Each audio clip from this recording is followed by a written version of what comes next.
வணக்கம் ஜெயன். இந்தியா சத்தமே இல்லாமல் ஒரு மிகப்பெரிய ஆப்பை வச்சுருக்காங்க சைனாக்கு. One China policy. மொத்த சைனா அவங்க சொல்லக்கூடியது நாங்கள் ஒரே சைனாவாக அங்கீகரிக்கும். அப்போ என்ன அர்த்தம்? தாய்வானையும் சைனாவாக இந்தியா அங்கீகரிக்குது அப்படின்ற பொருள் உள்ள இருக்குது. எப்போ நடந்துச்சு இது? பஞ்சசீல கொள்கை அன்றைய பிரதமர் பாரத பிரதமர் நேரு அவர்கள் தலைமையில் ஒரு ஒப்பந்தம் போடும்போது திபெத்தையும் சைனாவாக நம்ம அங்கீகரிச்சிட்டோம். ஒன் சைனா பாலிசி அப்படின்ற அண்டர்ஸ்டாண்டிங் இதுதான். அதுக்கு பதில் அர்த்தம் என்ன அப்படின்னா ஒன் இந்தியா பாலிசி. காஷ்மீர், இன்னைக்கு இருக்கக்கூடிய பாகிஸ்தான் ஆக்கிரமிப்பு ஜம்மு காஷ்மீர், சைனாவோட ஆக்கிரமிப்பு இருக்கக்கூடிய ஜம்மு காஷ்மீர், இது எல்லாமே இந்தியாவுக்கு சொந்தம், நம்மளுடைய கச்சத்தீவு உட்பட. ஆனால் சைனா என்ன ஸ்டாண்ட் எடுக்கிறாங்க? காஷ்மீரை டிஸ்பியூட்டட் டெரிட்டரின்னு எடுக்கிறாங்க. அங்கே மேப்பை மாற்றுறாங்க. அருணாச்சல் பிரதேஷ் இந்தியாவோடது கிடையாது அப்படின்னு சொல்கிறாங்க.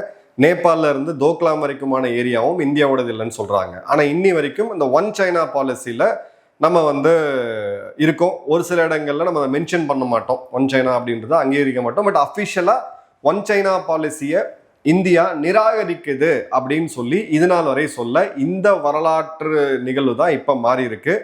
அருணாச்சல் பிரதேஷோடைய முதலமைச்சர் பிரேம் கண்டு அவர்கள். ஏன் அருணாச்சல் பிரதேஷ் ரொம்ப முக்கியம்?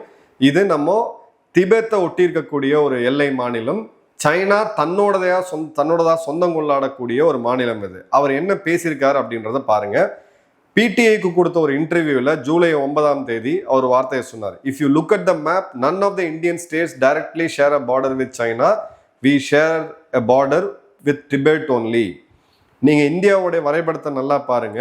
நம்மளுடைய எந்த ஒரு மாநிலமும் சீனாவோட எல்லையை ஷேர் பண்ணல, நம்ம திபெத்தோடு தான் எல்லையை ஷேர் பண்றோம். கிளியர் கட்டா இதுக்கான மீனிங் என்னன்னா ஒன் சைனா பாலிசியை இந்தியா நிராகரிக்குது அப்படின்றது.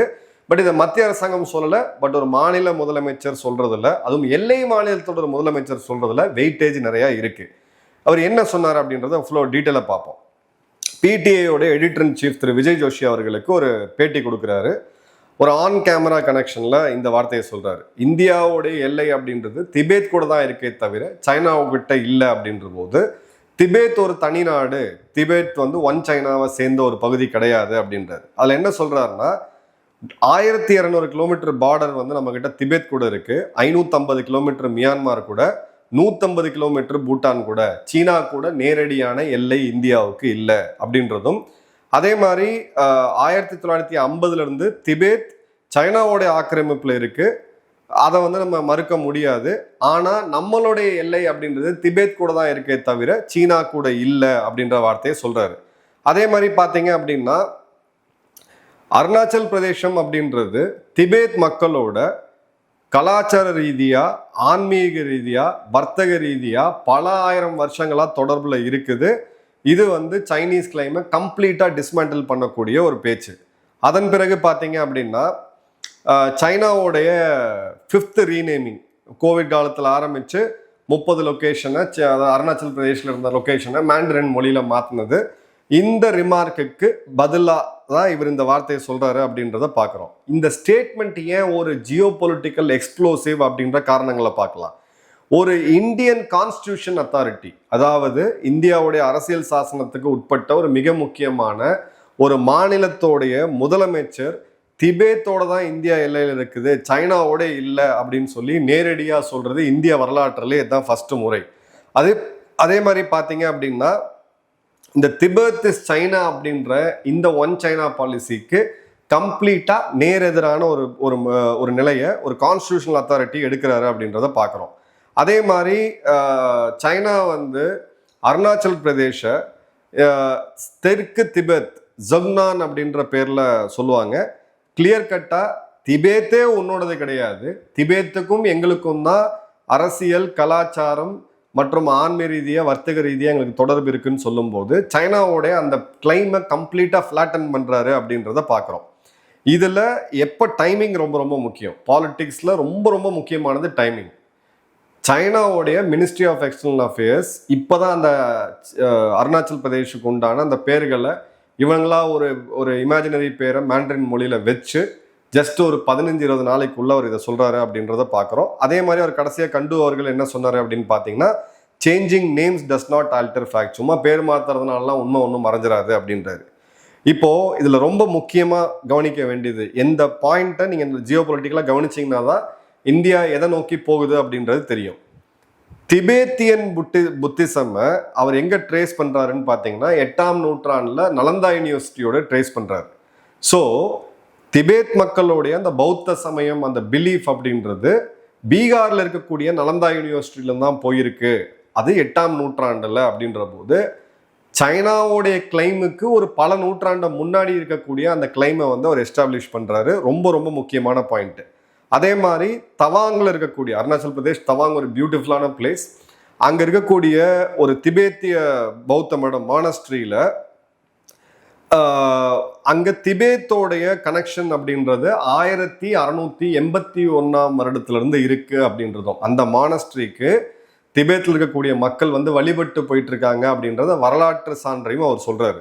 மூணாவது பார்த்தீங்க அப்படின்னா இந்தியாவுடைய பௌத்த சமயத்தை சேர்ந்த அந்த மாங்ஸ், மத குருக்கள், பித்தபக்ஷுக்கள் நம்ம சொல்லுவோம். அவங்க இதுல திபேத்ல இருக்கக்கூடிய அங்க இருக்கக்கூடிய திபேத் மானஸ்ட்ரீஸ்ல போய் கல்வி பயின்று வந்தாங்க அப்படின்ற போது கல்ச்சரல் கனெக்ஷன் மற்றும்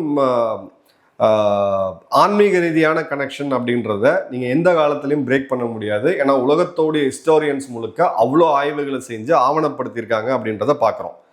ஓகே, முதல்ல இந்த மிகப்பெரிய பஃபர் இந்தியாவுக்கும் சைனாவுக்கும் இடையே ஒரு திபெத் என்ற நாடு இருந்தது.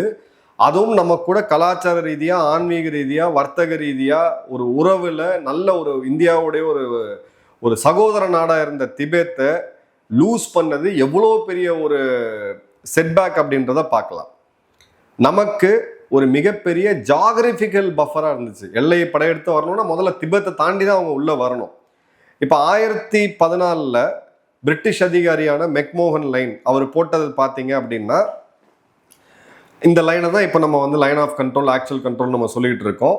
பிரிட்டிஷ் இந்தியாவுக்கும் திபேத்துக்கும் நடுவில் ஒரு கோடை போட்டுட்டு இவர் என்ன சொல்றாரு, இதுதான் எல்லை அப்படின்னு சொல்றாரு. சைனா இதை ஒத்துக்கல. பட் இன்டர்நேஷனல் லெவல்ல அன்னைக்கு இவங்க ஆட்சி இவங்க கிட்ட இருந்ததுனால மக்கள்லாம் ஒத்துக்கிட்டாங்க.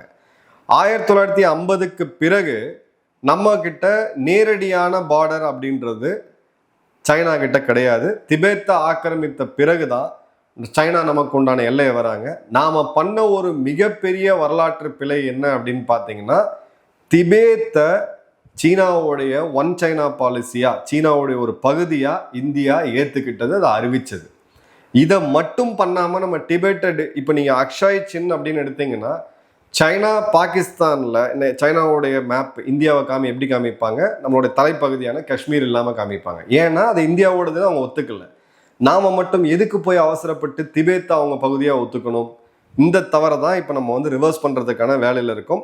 இந்த ஃபேட்டல் பிளண்டர் அப்படின்றது 1954 கையெழுத்தான இந்த பஞ்சசீல கொள்கை. இந்த பஞ்சசீல கொள்கை 1954 ஏப்ரல் 19 கையெழுத்தாவது.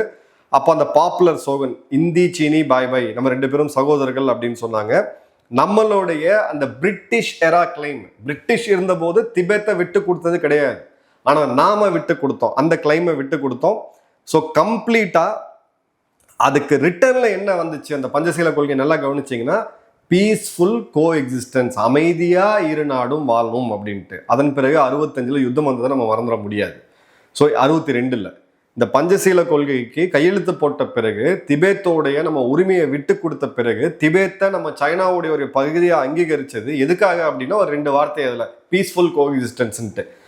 அந்த வார்த்தைக்கு பதிலடியை தான் 62 சீனா நம்ம கொடுத்தாங்க அப்படின்றத பார்த்தோம். அந்த சமயத்துல இந்தியாவுடைய ஒரு மிக முக்கியமான நபர் கிருபலானி அவர்கள் எம்பியா இருந்தாரு. அவர் என்ன சொன்னாரு அப்படின்னு பாத்தீங்கன்னா, இந்த ஒப்பந்தம் பானின்சின் பாவத்துல உருவான ஒப்பந்தம் அப்படின்னு சொன்னாரு. It put the seal of her approval upon the destruction of an ancient nation associated with spiritually and culturally. இந்த ஒப்பந்தத்துல கையெழுத்தை போட்டு திபெத்து இத்தனை வருட காலம் நம்மளுடைய ஒரு ஏன்ஷியன் பழந்தொன்று நம்ம கிட்ட இருந்த ஸ்பிரிச்சுவலா, ஆன்மீக ரீதியாகவும் கலாச்சார ரீதியாகவும் நம்மளோட சகோதர நாட்டுக்கு நம்ம பண்ண ஒரு மிகப்பெரிய துரோகம் அப்படின்றத அவர் சொல்லியிருந்தார். அதன் பிறகு பார்த்தீங்க அப்படின்னா இந்த அக்ரிமெண்ட்டுக்கு பிறகு இந்திய சீன எல்லை அப்படின்னு உருவெடுக்குது. 3500 கிலோமீட்டர் பார்டர்ல எத்தனை ஆயிரம் வீரர்கள் இது வரைக்கும் நம்ம இழந்திருக்கிறோம் அப்படின்றத 1962 யுத்தத்தோடைய வார் எடுத்து பார்த்தீங்கன்னா நமக்கு தெரியும். இப்போ இந்த ஒன் சைனா பாலிசி அப்படின்றதுல நம்ம அந்த வரலாற்றை கொஞ்சம் குயிக்காக பார்த்துருவோம். 1950 சீனாவுடைய இப்போ இருக்கக்கூடிய கம்யூனிஸ்ட் அரசாங்கம் பீப்புள் ரிப்பப்ளிக் ஆஃப் சைனா உருவாக்குறாங்க. அப்போது நம்ம இதை ரெகனைஸ் பண்ணுறோம், அதை ஒரு நாடாக அங்கீகரிக்கிறோம். 54 பஞ்சசீல கொள்கை, திபெத்தை விட்டு கொடுத்தாச்சு, திபெத் சீனா பகுதியாக நம்ம ஒத்துக்கிறோம். 62 போர் வருது, அந்த திபெத் பஃபர் அப்படின்றது நமக்கு இல்லாமல் போய் கணிசமான இடங்களை இந்தியா இழக்க வேண்டிய ஒரு சூழ்நிலை வருது. 1988 அன்றைய பிரதமர் திரு ராஜீவ்காந்தி அவர்கள் பீஜிங் போறாரு. மீண்டும் இந்த ஒன் சைனா பாலிசியை நம்ம அஷ்யூர் பண்றோம். 2010 ஒரு பெரிய ஷிஃப்ட் வருது. அப்ப இருந்த பிரதமர் மன்மோகன் சிங் அவர்கள், அப்ப இருந்த வெளியுறவுத்துறை அமைச்சர்கள்லாம் இந்த ஒன் சைனா பாலிசியை தவிர்க்க ஆரம்பிச்சாங்க. நல்லா கவனிங்க, 54 ஒன் சைனா பாலிசியை ஒத்துக்கிட்டு, 88 திரு ராஜீவ்காந்தி அவர்கள் போகும்போது ஒன் சைனா பாலிசியை ஒத்துக்கிட்டு, 2010 தான் சைனா நமக்கு பெரிய ஆபத்துன்னு சொல்லி அந்த வார்த்தையை நம்ம தவிர்க்க ஆரம்பிக்கிறோம். 2014 பிரதமர் மோடி அவர்கள் சிடிஏவுடைய ஹெட் லோப்சங் சாங்கே அவர்களை பதவியேற்பு விழாவுக்கு கூப்பிடுறாரு. திபெத்தை சேர்ந்த ஒரு தலைவருக்கு அந்த பதவியேற்பு விழா. இது ஒரு சிம்பாலிக்கான ஒரு இது. 2014 சைக்கிளை நம்ம ரிவர்ஸ் பண்றோம். 2020 கல்வான் மிகப்பெரிய ஒரு கிளாஷ் வருது.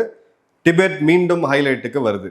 2021 தலாய் லாமா அவர்களுடைய பிறந்த நாளுக்கு முதல் இந்திய பிரதமராக வரலாற்றிலேயே இந்திய பிரதமர் மோடி அவர்கள் வாழ்த்து தெரிவிக்கிறாரு. தலாய் லாமாக்கு வாழ்த்து அப்படின்ற போது தலாய் லாமா ஒரு சாதாரண நபர் கிடையாது, அவங்களால கடவுளா பார்க்கப்படக்கூடியவர். ஸோ திபெத்துக்கு இன்னொரு அங்கீகரித்து கொண்டு போறோம். 2022 எம்இஏவுடைய அந்த அந்த கல்வானுக்கு பிறகு நடந்த அந்த ரீஸ்ட்ரக்சரிங்ல எம்இஏ உடைய அந்த ஸ்டேட்மெண்ட், ஜாயின்ட் ஸ்டேட்மெண்ட்ல கடைசி நிமிஷம் வரைக்கும் ஒன் சைனாவை அவங்க அங்கீகரிக்கணும்னு அந்த வார்த்தையை கொண்டு வர ட்ரை பண்றாங்க. இந்தியா மறுத்துருச்சு. 2024 India US Tibet policy act டெலிகேஷனை ஹோஸ்ட் பண்றாங்க. இதை பத்தி நம்ம அந்த காலகட்டங்களில் வீடியோ போட்டிருக்கோம்.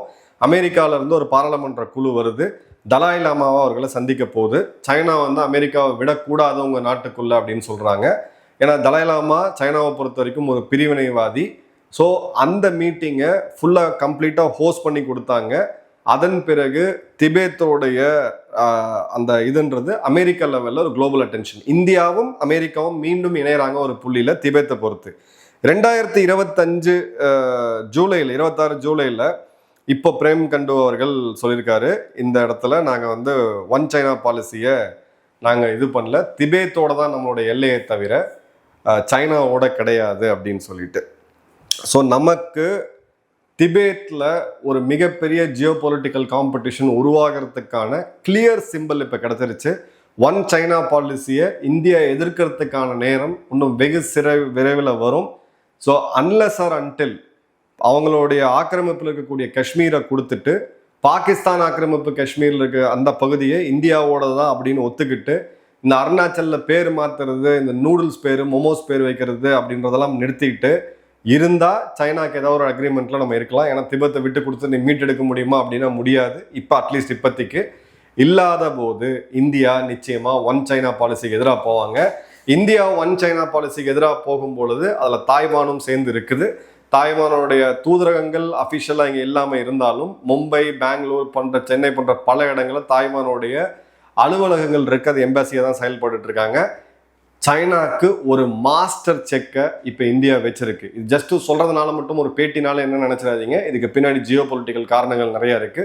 சில கால்குலேட்டட் மூவ்ஸை இந்தியா அருணாச்சல் பிரதேஷ்லையும் திபெத்லையும் பண்றாங்க அப்படின்றத பார்க்குறோம். இனிமே வரக்கூடிய எல்லா வீடியோக்கள்லையுமே நாம இந்திய திபெத் எல்லைன்னு சொல்லுவோம், இந்திய சீன எல்லைன்னு சொல்ல மாட்டோம். அப்படியே நான் தவறுதலாக எங்கேயா சொல்லியிருந்தாலும் என்னை திருத்தக்கூடிய எல்லா உரிமையும் உங்களுக்கு இருக்கு. நன்றி, வணக்கம், ஜெயந்த்.